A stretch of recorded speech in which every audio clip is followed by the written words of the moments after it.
Shri Satchidananda Sadguru Sainath Maharaj ki jai. Om Sai Ram. Let us understand chapter number 19, grace that was bestowed on me.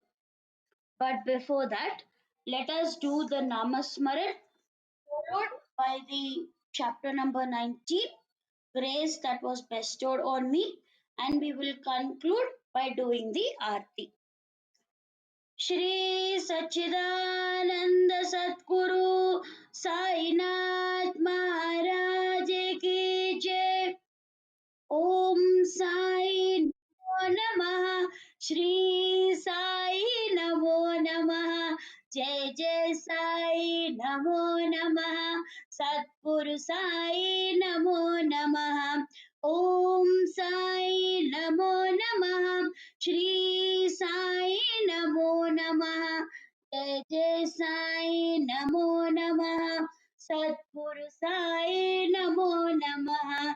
Om Sai Namo Namah. Shri Sai Namo Namah. Jai Jai Sai Namo Namah. Satguru Sai Namo Namah. Om Sai Namo Namah. Shri Sai Namo Namah. Jai Jai Sai Namo Namah. Satguru Sai Namo Namah.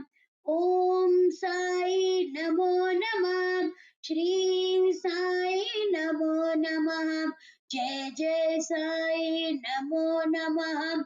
Satguru Sai Namo Namah. Om Sai Namo Namah. Shri Sai Namo Namah. Jai Jai Sai Namo Namah. Satguru Sai Namo Namah. Om Sai Namo Namah. Shri Sai Namo Namah. Jai Jai Sai Namo Namah.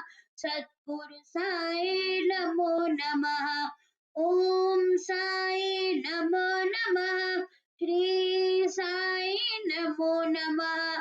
Jai Sai Namo Namah. Satguru Sai Namo Namah. Om Sai Namo Namah. Shri Sai Namo Namah. Jai Jai Sai Namo Namah. Satguru Sai Namo Namah. Om Sai Ram. Chapter number 19, grace that was bestowed on me. I bow down to Shri Ganesh. I bow down to Shri Saraswati. I bow down to the Guru. I bow down to the family deity. I bow down to Shri Sita Ramachandra.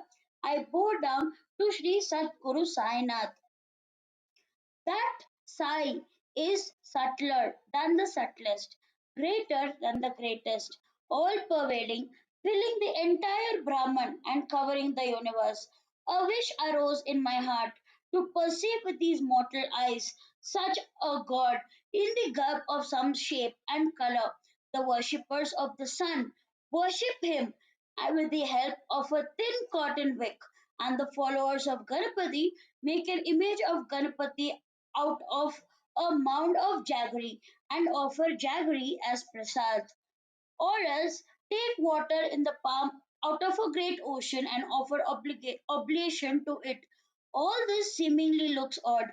The sun and the ocean are supreme, but they are only concerned with the faith of the devotees and do not bother about the right or wrong. They are only concerned with the sentiments of the devotees. Birds of the same feather flock together, it is said, though this is a general rule. The union of the body and the Atman is an exception. They are different in nature, but there is a great friendship between the two. One cannot be happy without the other, and they cannot stay separate even for a moment.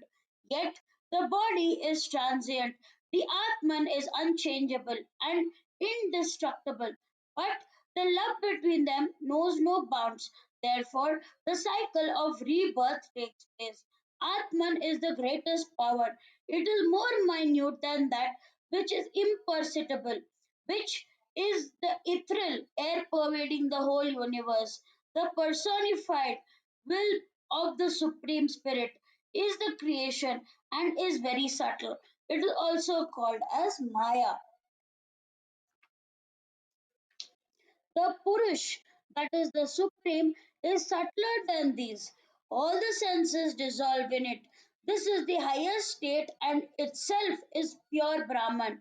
Such is the Atman which appears before and belongs to the material world and has to follow the path of illusion and karma, though it is unchangeable and without blemish like a crystal. A crystal can turn red, black, yellow as it reflects colors, but it is different from the colors. It is pure and separate and cannot change. Just as the mirage in the desert shines lustrously like a polished pearl or a coil of rope appears like a serpent, to consider the rope as a serpent is actually wrong. So also think of my body is my real self and take pride in it is also wrong because it binds the otherwise free Atman. The Atman is unique.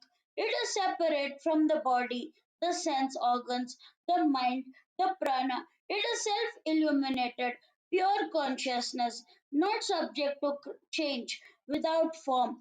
Till you have pride of body, intelligence, mind, and prana, you have to face the consequences, enjoy and perform the duties, experience the happiness and sorrows, which is also unavoidable. How minute is the seed of the banyan tree? It contains the strength of a banyan tree. There are innumerable seeds on a tree and millions of trees contained within them. Thus, as many trees come into being as they are seeds. This phenomena will be witnessed till the end of the world. Such is the universe in reality. Observe it carefully. Permanence, fearlessness, freedom, independence, and oneness with the Supreme Self. These are goals of the being. It should end in the result of being born. Salvation is impossible without knowledge, and knowledge is impossible without detachment. The mind will not consider the world transitory till the concept of detachment takes root. On the path of this transitionary world, due to illusion of the universe, the vision gets dazzled and the traveler fumbles midway and does not understand in which direction to go. Such is the deception of the universe. It creates false illusion for the beings. It seems like a colorful fantasy from a dream created out of this material world. Therefore, why should one make efforts to cling to it? When one awakens from a dream, the dream disappears. Therefore, he who has belief in his Atman does not remember or care about the material world. The enlightenment about the truth regarding nature of the Atman and its union with the Paramatma cannot take place without breaking the bondage of pain and attachment. This is known as awakening and nothing else. Although knowledge is the best of all, which Baba preached day and night, even then, for the ordinary people, he advocated the path of devotion. He talked about the greatness of the path of knowledge, which was like the ramphal, bullock's heart fruit. And path of devotion is like eating the sitafal, that is the custard apple, which is simple and sweet. Devotion is like a pure sitafal, and knowledge is ripened with a ramful, one juicer than the other, both with exquisite fragrance. He who waits to let the ramful ripen on the tree finds that it is tastes very sweet. But if the pulp of the ramful is tasted when the fruit is taken raw from the tree and then ripened, it tastes sharp. The taste of the ramful is sweeter when it starts ripening on the stem of the tree. If it falls on the ground, it tastes sharp. It becomes very sweet if it ripens on the tree. However, no whoever knows to ripen it on the tree, he alone can enjoy the sweet taste of it. But a sitafal does not require such efforts. Still, it has good qualities and is also precious. Ramphal has fear of falling down. And every, even for a person who is in pursuit of knowledge, there is always fear of falling and from grace. He must conquer the eight siddhis and should not neglect this even for a while. Therefore, Sai, the cloud of mercy, often explained to his disciples about the importance of devotion and chanting of God's name. Meditation on God is better than pure knowledge. Even Lord Krishna tells this to Arjun. Sai also said this. It was a means to break ties of the world. Enough of this. I will now tell the listeners the story which I described in the previous chapter and which was left unfinished. Please listen. An old and unfeeble woman prepared to die was bent on acquiring a mantra from Sai and began fasting. Seeing her condition, Madhavra became apprehensive and went to Baba on her behalf. The narration had advanced up to this point. The lamp of the Sri Sai Satcharithra had been lit to indicate the inner thought of Sai. May its brilliance guide the path of the devotees. Let us continue with the interesting story that Madhav Rao had started telling me according to Baba's orders. He said that seeing the old woman's insistence, Baba graced her. He made her change her mind. This is really an unusual story. Later on, Baba called out to her lovingly, "Oh, mother, why are you sitting thus in protest?" Baba addressed any elderly lady as mother and men as kaka, bapu, bai. This was very pleasing way of his. As his heart was full of love, his speech was also sweet. He was a solace to the downtrodden and miserable. Oh, that compassionate Lord sighed. So be it. He called her and made her sit in front of him. Then, as it were, he lovingly handed over the secret key of his own teachings to her to ward off all the suffering of the world. Baba, the cloud in the form of Supreme Spirit, showered that water in the form of contentment to quench the thirst of his devotees who were like chataks. Baba said, "Mother, tell me the truth. Why do you torment yourself? I am a mere fakir who begs for alms. Look at me kindly. Really speaking, I am like a son to you. And now pay attention to me. I will tell you about the amazing thing which will make you happy. I had a guru who was a great Olia, a ocean of kindness. I served him as much as I could, but he would not whisper any mantras to me. I too had a great longing to receive a mantra from his lips. Whatever efforts I may have to put in, I resolved never to leave him. In the beginning, he had my head shaved and asked for only two pies, which I gave immediately. I ardently prayed to him to give me those magical words of a mantra. My guru was a person who had fulfilled all desires. Why did he need two pies? And how could I call him desireless, who asked money from a disciple? Never have such doubts. He did not wish for the coin of the realm. This was not the idea at all. What use did he have for bullion? Faith, Shraddha, and patience, Saburi. These were the two pies and nothing else. I gave them immediately, by which my Guru was pleased with me, who was like a mother. Courage in itself is patience, O woman. Never let it leave you. In times of difficulties, it will stand by you in good stead. The valor of a human being lies in being patient. It wards off sins, worries, and miseries. The difficulties are cleared in some way or the other, and fear and panic vanish. Patience gains success ultimately. Difficulties run off helter skelter. The evil thoughts have no scope. Patience is the mind of virtues. She is the queen of pious thinking. Faith and she are true sisters and they dearly love each other. A human being without patience becomes miserable. He may be a scholar or a virtuous person, but life without it is futile. Though Guru is very powerful, he expects only wisdom from his disciple, firm faith, lots of courage and patience at the feet of the Guru, just as a stone and a gem require both rubbed against a grindstone, both shine, but a stone is a stone and a gem after all, a lustrous and a precious stone. Both undergo the same process of polishing. But can a stone shine like a gem? A gem may always be a luminous diamond, but the stone will remain the same. Only it will become a little smoother. I lived at his feet for 12 years. The Guru brought me up from childhood. There was never dearth of food and clothing, and he nurtured immeasurable love on me. He was the embodiment of love and devotion and had genuine affection for a disciple. A Guru like mine would rarely be found. I cannot describe the rapturous way. How could I describe that love when I looked at him? He seemed as if he was in deep meditation, and we were both filled with bliss. I could never look anywhere else. I would go on looking affectionately at the face of the Guru day and night.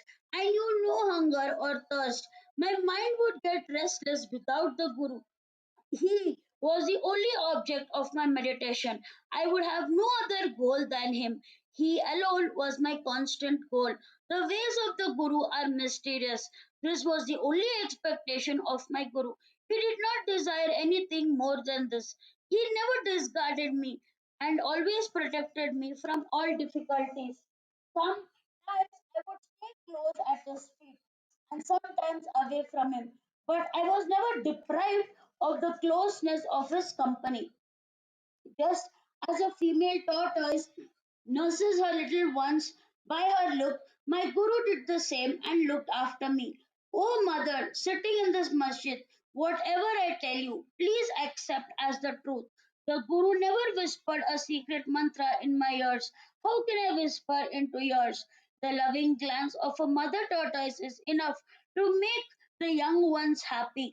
Oh, mother, why do you unnecessarily trouble yourself? I do not know anything about Upadesh.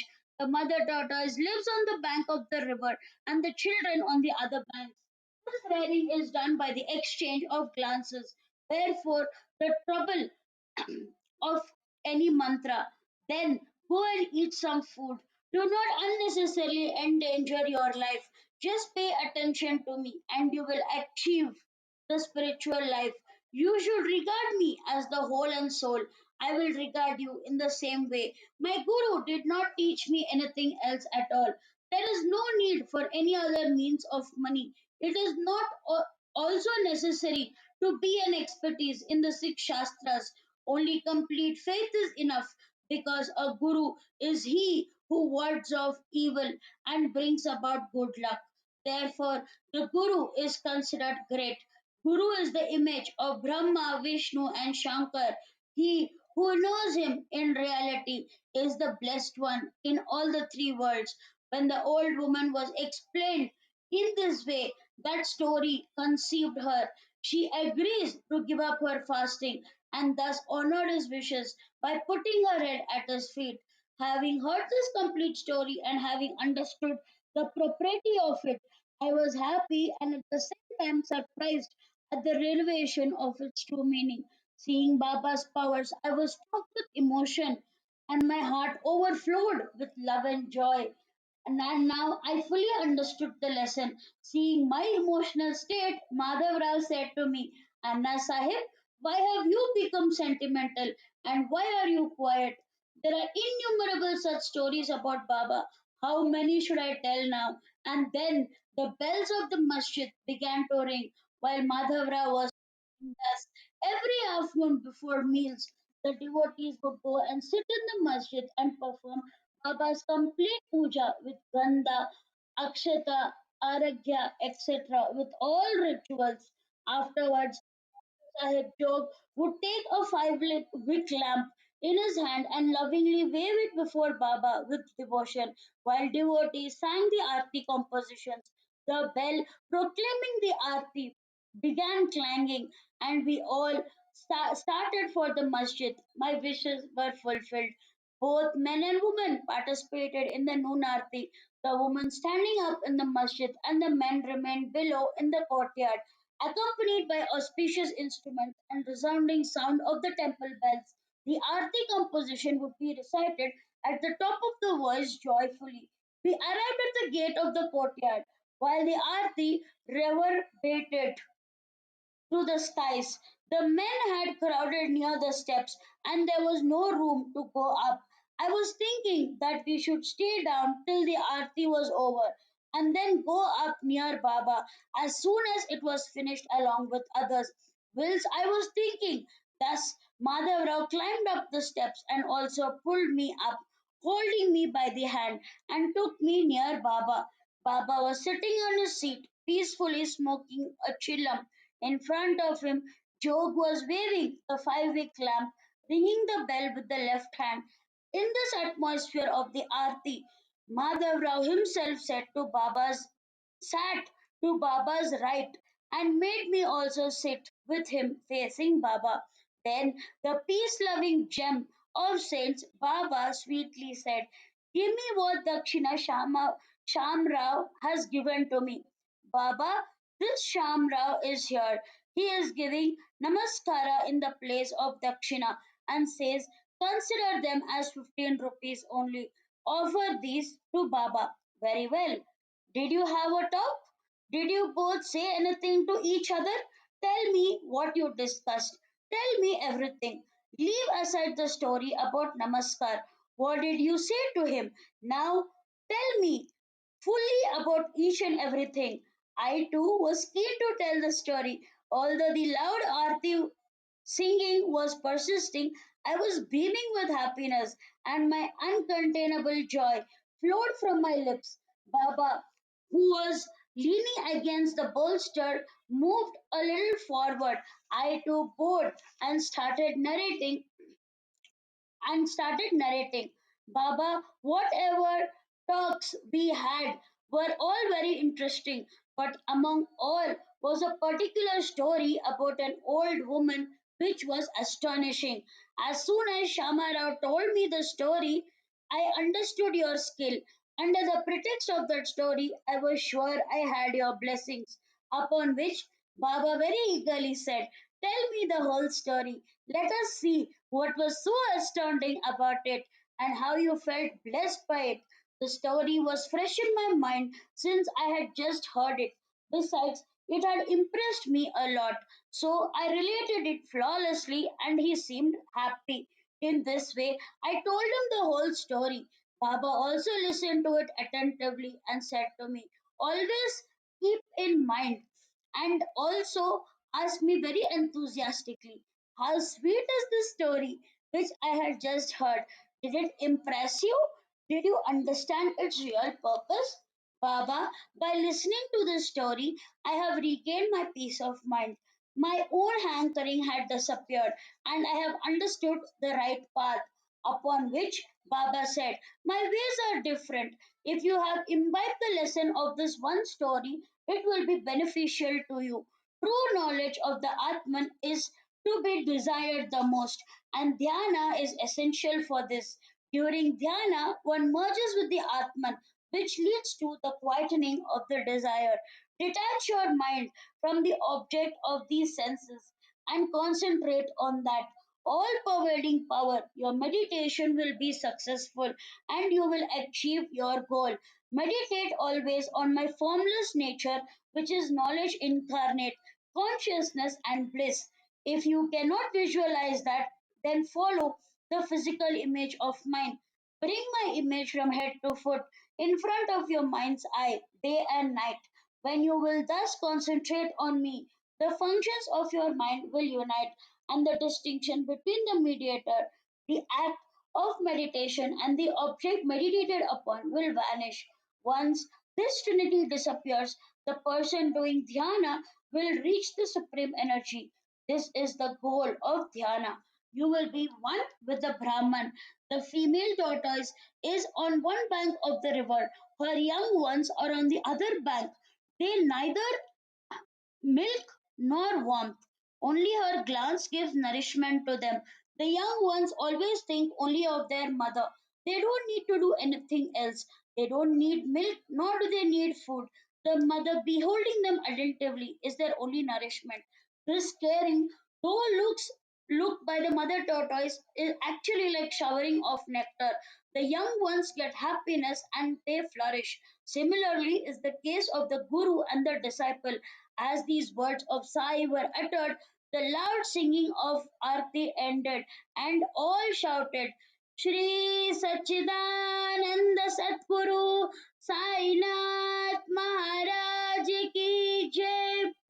Jaikar, the Niranjan lamp which was being waved, and all the other formalities were over. The full fledged Aarti was completed. Then Job offered the lump of sugar to Baba, and Baba opened his palm to receive it.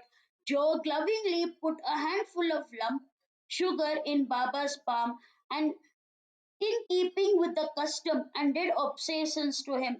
Baba put the entire handful of lump sugar in my hand and said, your state of mind will be like this sugar if you remember this story. Just as this lump of sugar is sweet, similarly your cravings will be satisfied.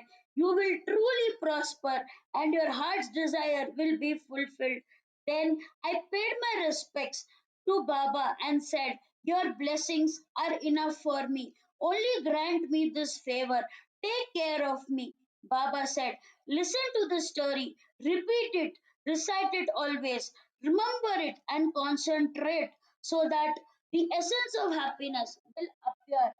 If you keep in mind whatever you have heard, the mine of your welfare will open and your sins will be washed away. When the wind is blowing strong, quantities of bubbles and foam can be seen on the crest of rising waves in the ocean and they dash against the banks. Waves, bubbles, foam, and eddies are many forms of the same water. They are only visual illusions and they last till the wind calms down. Should all this be called different kinds of water or should they be considered having vanished? One should only understand that this is all the creation of illumination and their existence and non existence is the same. Similar is the happening of the creation. A discriminating person does not wonder at it. He does not hanker after the perishable, being attached to the eternal. Dhyana is more important than Gyan, but for dhyana, the right knowledge is essential. So far as the concept of Brahman is not understood, perfect dhyana is not achieved. For the sake of real knowledge, dhyana is basically essential. This process is known as Prata Yag Atma Anusthan, that is realization of the Atman, but that is devoid of any particular action. Therefore, how can one concentrate upon it? Pratyag Atma is itself God. God is Guru. There is no slightest difference amongst the three. One who differentiates will completely benefit. With when with deep intent contemplation, the difference between the meditator and the object of meditation disappears. The mind becomes like a lamp which is steadily burning. Peace prevails, and that is itself samadhi. Being absolutely desireless, believe that he is present in all beings. When the state of oneness is reached, there is no fear, and one able to concentrate on him as he becomes one in your meditation. Afterwards, those ties which are formed because of action due to ignorance snap fast. The restrictions of this worldly life also are removed, and one enjoys the happiness of bliss consciousness at the outset. Find out whether the Atman exists or not, whether it is a separate entity residing in each being or it is the one residing in all, whether it is active or passive. Refer to the six Shastras and find out. But the real knowledge about the Atman is the epitome of knowledge. That is itself liberation and eternal bliss which sprout from it.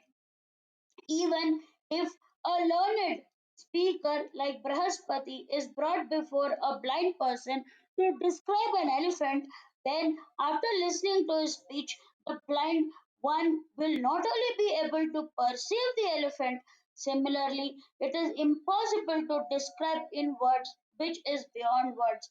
Can the oratory of a speaker or the ears of a listener bring back eyesight which one has lost? Truly speaking, only the eyes are capable of perceiving the elephant. If there are no eyes, how can a blind person understand an elephant? Similarly, the divine light which a guru bestows on the disciple alone is capable of procuring the wealth of knowledge. To know the nature of Sai is itself the real knowledge. He is the complete essence of that unique knowledge. Dhyana, Anusthan, and Darshan are all combined in this case. False knowledge, passion, and chain of actions are the things from which total liberation is possible by meditating upon him and though nothing else. Bear in mind, Sai does not belong to you or me. He resides in all beings. Just as the sun belongs to the whole world, he belongs to all. Now listen to these words which seem commonplace but a very valuable word words. If you remember them from time to time, you will succeed in whatever you do always. Without having any association from some earlier life, no one, not just human beings, but even animals and birds, come across one another. Therefore, do not rebuff anyone. Respect the strangers who come at your doorstep. Offer water to the thirsty and give bread to the hungry. Clothes to the naked and some space to rest in your veranda to the needy. This will please the Lord.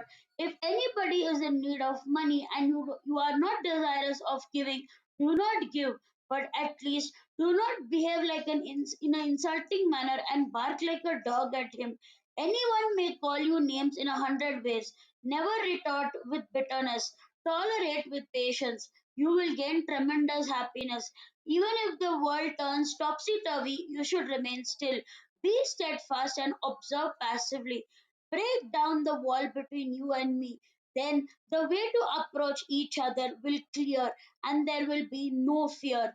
The sense of duality between you and me is the wall between the guru and the disciple. Till this wall is not completely demolished, the state of oneness is impossible to achieve. Allah is the master. Allah is the master. There is no other protector than him. His deeds are divine, invaluable, and incomprehensible. It will be what he wills. He alone will show the path. When the time comes, without a moment of delay, the wish will be granted. People meet as destiny decides. We come together because of good fortune.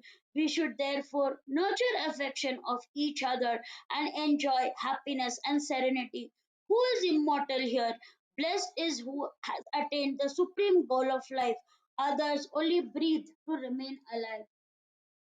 When I heard these sacred words, my anxious mind was put to rest.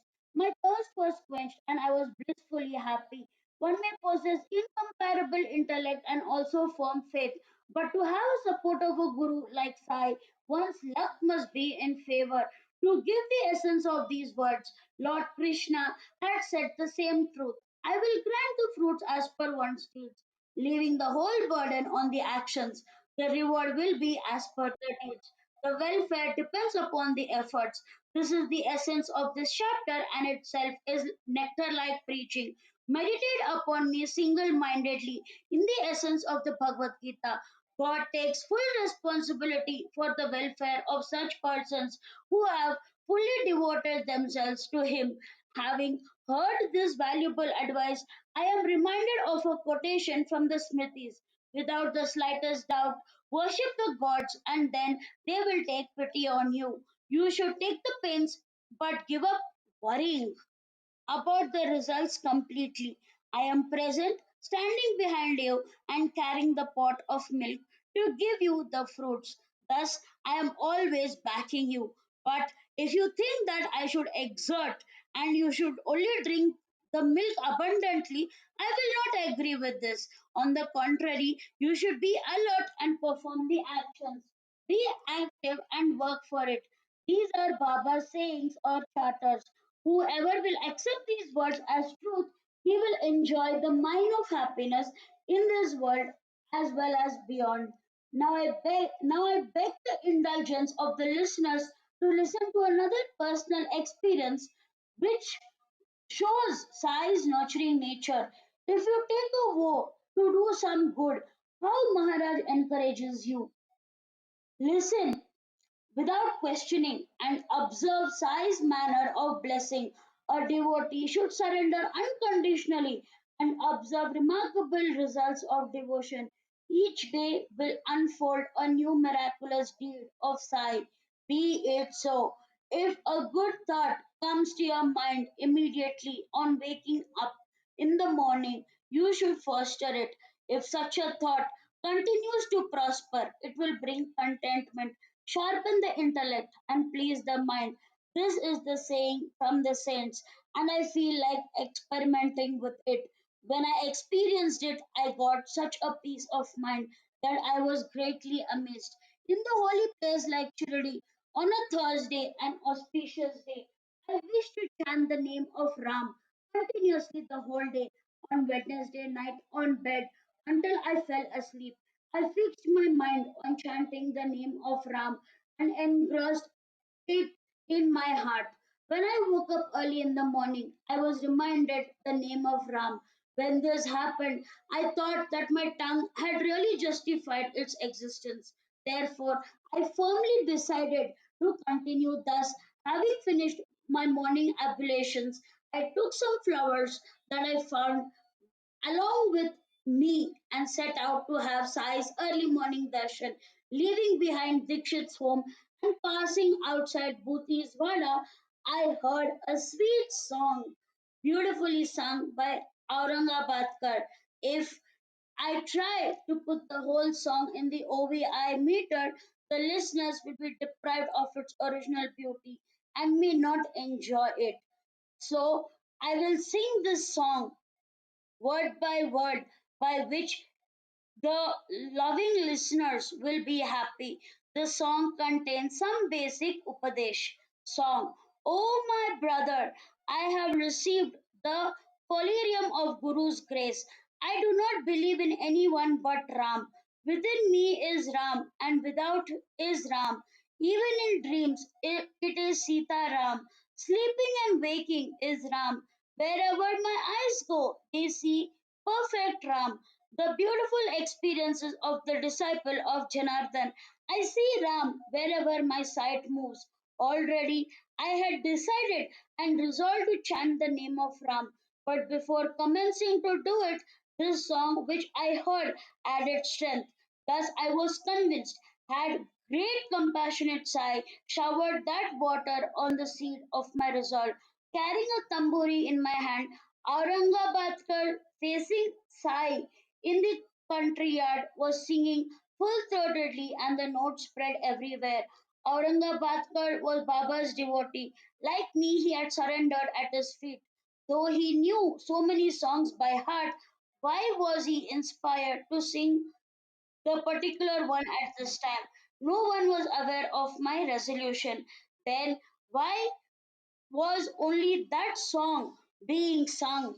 It was as if Baba had pulled the strings and inspired him accordingly. We are all mere puppets, and Mother Sai is the controller. He rightly suggested the upasana without directly saying no. My innermost thoughts were reflected in Baba's mind. In this way, he had actually proven his point. I definitely think so. How great is the power of his name! Great saints have praised it all. How far can a lowly person like me describe it? That which leads to the realization of God. The fisherman who was a bandit when he recited these two letters in reverse order. He turned from an ordinary Valya into sage Valmiki and displayed extraordinary word power. When he said the words Mara Mara, the letters Ram were naturally uttered by his tongue and enabled him to write the life and deeds of Ram before his incarnation. The name of Ram is the most pious by which even a sinner can be salvaged. The name of Ram brings treasures of joy.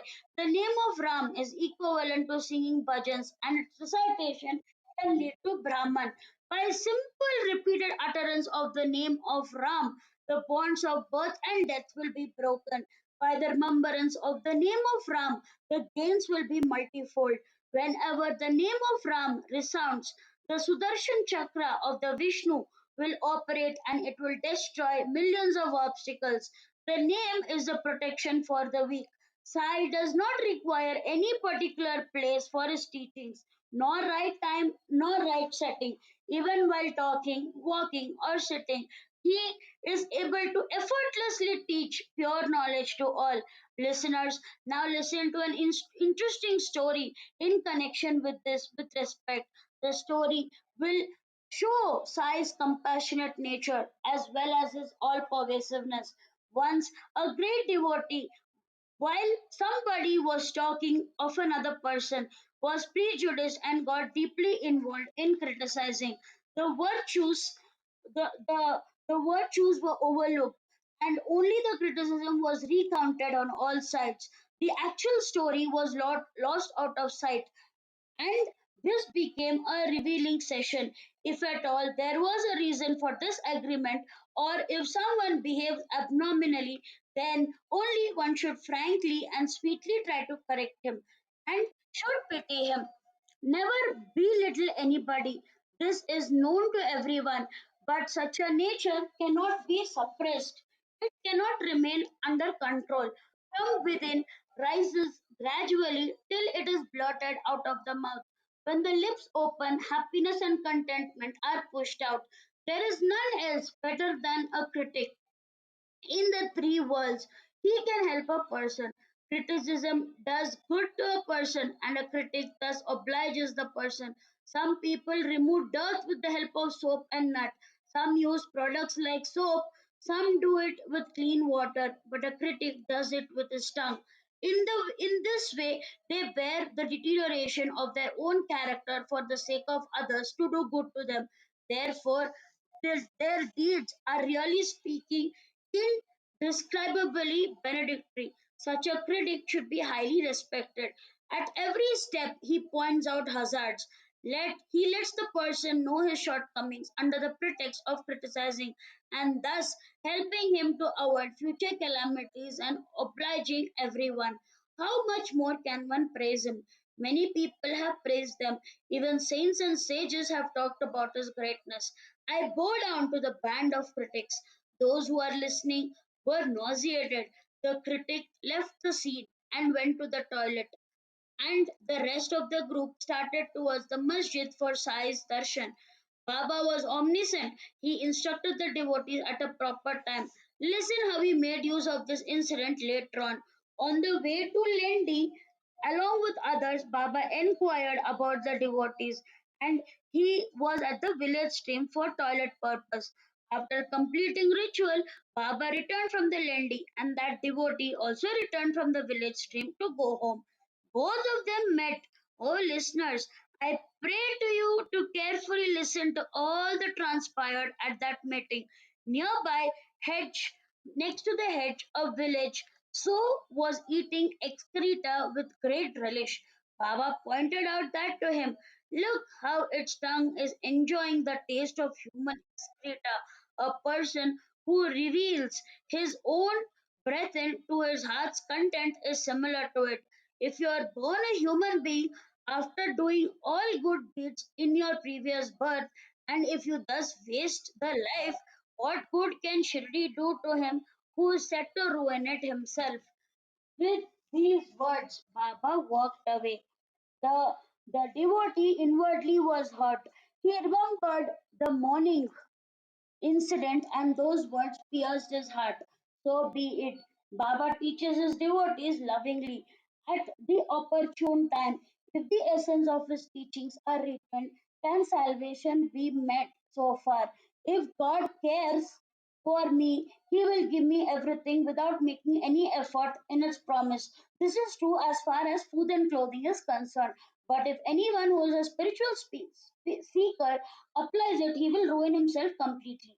Baba's words, he will reap what he sows, are invaluable in this respect. Some other words of Baba will bring tremendous happiness if only it has warmth of faith and devotion. They are deep rooted in the heart.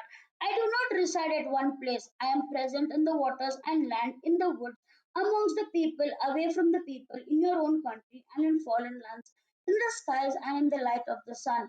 I have taken this human form to remove the misconcept of those who consider me to be present only in the body of 3.5 arms of length. Those who sing my praises continuously day and night themselves replica of my inner self without any differentiation. If sweetness can be separated from jaggery, if the ocean can be separated from the waves, if the eyes can see without light, then only can my simple devotee be separated from me. He who definitely wishes to escape the bonds of birth and death should follow the path of righteousness and very meticulously be always tranquil. Such a person should abandon harsh words, do not pick others' weaknesses, remain engaged in good acts and concentrating on one's own duties. Surrender your mind and heart to me. Remember me continuously. Do not bother about the body and leave it to itself. Such a person need not have fear and to concern himself about the threefold purification. He looks at undivided attention, praises me, listens to my praises, will be blessed. He who has no other desire except me, he will reach his supreme self.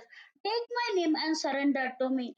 He was told to him by everyone, but he asked only those wanted to know him to listen to him and meditate. He gave different kinds of observances to different people. To one, he suggested to chant the name of the Lord. To the other, he suggested listening to the deeds of the Lord, and another, the worship of the feet of the Lord. To some, he prescribed the Adhyatma Ramayana. To some, recitation of Dhyaneshwari. And to some, he suggested reciting the Harivardha. And to some, to read the Guru Charita. He would keep them near him and ask some to go to Khandova temple. To some, he keenly suggested to memorize and study the Vishnu Sahasranama. To some, he suggested the Rama Vijaya. To some, meditation. To some, the power of the name of the Lord. To some, he suggested the Chanda Yoga Upanishad and Gita Rahasya and told them that through faith only they could understand the essence of it all. His ways of teaching were exceptional. Some were taught in a particular way, some in a different way. To some, he taught directly and appeared in the dreams of others. Many people from different castes came for his darshan and help. He even appeared in dreams of those who were fond of liquor. He would sit on their chest, pressing his hands and feet on them, and make a solemn vow never to drink again. Like the pictures that were drawn by the astrologer on the walls of the house where a wedding was to take place, he would write the mantra Guru Brahma, Guru Vishnu, etc. in the dream vision on the walls of the house of another devotee. If a person tried to practice yogic asana, it would be difficult. Hatha yoga without Baba's knowledge. Baba would come to know it because of his extrasensory powers, and he would rightly penalize. He would catch hold of someone who he did not even know and send a message. Can you not sit quietly and patiently eat your bread? To some, he would give an ultimatum and tell that I am a very strict person by nature. I will tell you mildly only once, twice, and if in spite of that you don't listen, at the end it will be very difficult for you. I will try to tell you once or twice, and if the person does not care to listen to my words, even if it is my kin and kith, I will tear him away and throw him away. He was a genius and magnanimous. How can I, an ordinary person, describe his mysterious powers? He who would give knowledge to some, develop non attachment for some, learn some goodness from him, some got awareness of true devotion from him. In certain cases, he advocated the right discipline of behavior. I will give an example of such an episode to my listeners. One day, or at noon, without a rhyme or reason, Baba suddenly came near Radha Krishna Mai's house. There were some people accompanying him and asked him for a ladder, which he brought quickly. Someone immediately got one for it. Baba put it against the wall of the house and climbed up the roof. Nobody no one knew what was in mind. Actually, the ladder was put against Vaman Gonkar's house, and Shri Sai climbed up the ladder to roof himself very swiftly. The houses were adjoining the houses were adjoining, and he crossed over quickly to Radha Krishna's roof. Nobody could understand this mystery. At that time, Radha Krishnaji was suffering from severe malaria and she was very restless. Baba himself was so weak at that time that he had to be supported by two people on both sides. At that moment, from where did he gather the strength? Immediately, he crossed onto the other side of the roof, and from there, eaves came down the slope and descended the same, and the ladder was fixed on the wall. As soon as his feet touched the ground, he was meticulously gave 2 rupees to that person who brought the ladder to him promptly. The man who had fixed the ladder at two places, there was only one who work he had accomplished and about which he could be proud of. And in return, Baba gave him so much. People were naturally curious and thought, how could Baba give so much of money to a person who had brought the ladder for him, and talked amongst themselves. At that time, somebody took the courage to ask Baba, nobody should take another's labor in any way free of charge. One can accept work from a person, but one should always evaluate a person's efforts and repay. One should discipline oneself and never take free services from anybody. Who can have such profound understanding of Baba's behavior? Only he knew. The minds of saints are not penetrable. The words from the mouth were listened and were our guides of support. If we firmly believe and behave accordingly, our daily lives will be smooth. So be it. The next chapter is definitely more enjoyable than this. It is about an innocent young daughter of a maidservant who undercovers the very spirit of Shruti. Das Ganu, who was blessed Kirtankar, had taken to heart to translate the Ishavasya Upanishad into vernacular for the benefit of Marathi speaking people. He wrote the book with Sai's blessings, but some deeper meaning was not clear to him and created doubts in his mind. See how Baba cleared them. While sitting in the Shirdi, Baba said to him, when you return to Parle, the maid servant at Kaka's house will clear your doubt. The deity of speech, he, like a bee, hums around the lotus of Ishavasya. Only the most erudite may enjoy its fragrance, and the clever listeners are invited to partake of it. Enough. This will be narrated in the next chapter. Sai is the doer, the cause of the narration, the cloud of mercy. Listen according to your convenience, for you will be blessed. Pant Hemat surrenders to Sai and also humbles himself before God and all creatures. I request the attention of all the listeners to the wonderful story of Sai, which is very sweet. May there be well being. This is the end of the 19th chapter of the Shri Sai Satcharithra, written by the devotee Hemat Pant, impelled by saints and virtuous people, called grace that was bestowed on me. This is an offering to Shri Sadguru Sainath. May there be auspiciousness. Om Sai Ram. Now let us do the Aarti. Shri Sachidananda Sadguru Sainath Maharaj ki jai. Shirdi Maje Pandhanpura Sai Baba Ramavara Baba Ramavara Sai Baba Ramavara Shuddha Bhakti Chandra Bhaga Bhava Kundali Kanzaga Kundali Kanzaga Bhava Kundali Kanzaga Yao Yao Avage Jana Hara Baba Shri Vandana Sai Shri Vandana Hara Baba Shri Vandana Tanu Bane Baba Sai Dhava Pava Majhe Ai Pava Majhe Ai Dhava Pava Majhe Ai Anelu Tan Dhan Vane